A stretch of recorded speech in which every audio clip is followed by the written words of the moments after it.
কি জন্য পাঠিয়েছেন? একমাত্র তার ইবাদত করার জন্য, তার বন্দেগী করার জন্য, তার দাসত্ব করার জন্য, গোলামি করার জন্য। কথা বলেন ঠিক কিনা? আমরা ইবাদত করব তো ইনশাআল্লাহ? সবাই বলি করব তো ইনশাআল্লাহ?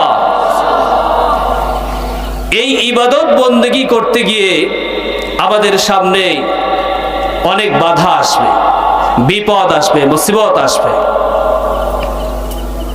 আমাদের সবচাইতে বড় শত্রু হচ্ছে শয়তান।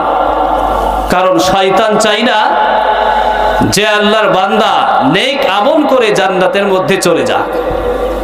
কারণ হচ্ছে আল্লাহ পাক রব্বুল আলামিন তিনি যখন হযরতে আদম আলাইহিস সালাতু ওয়াস সালামকে সৃষ্টি করবেন, সৃষ্টি করার পূর্বেই ফেরেশতাদেরকে বলতেছেন, এই আমার ফেরেশতারা, আমি তো পৃথিবীর মধ্যে খলিফা নিযুক্ত করতে চাই, আদম সৃষ্টি করতে চাই। ফেরেশতারা কি বলল? যায় আল্লাহ, আপনি এমন জাতির সৃষ্টি করবেন যে তারা দুনিয়ার বাড়িতে যাবে, মারামারি করবে, কাটাকাটি করবে, রক্তপাত করবে, ফিতনা ফাসাদ করবে। এইরকম জাতি বানানোর প্রয়োজন নাই।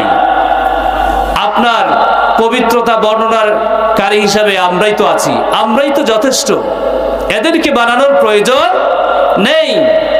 আল্লাহ পাক রব্বুল আলামিন তিনি বললেন, ক্বালা ইন্নী আ'লামু মা লা তা'লামুন। আল্লাহু আকবার। আরো জোরে বলি আল্লাহু আকবার। আল্লাহ পাক রব্বুল আলামিন বললেন, আমি যা জানি তোমরা তা জানো না। আমার ভাইরা, হযরত আদম আলাইহিস সালাতু ওয়াস সালামকে সৃষ্টি করার জন্য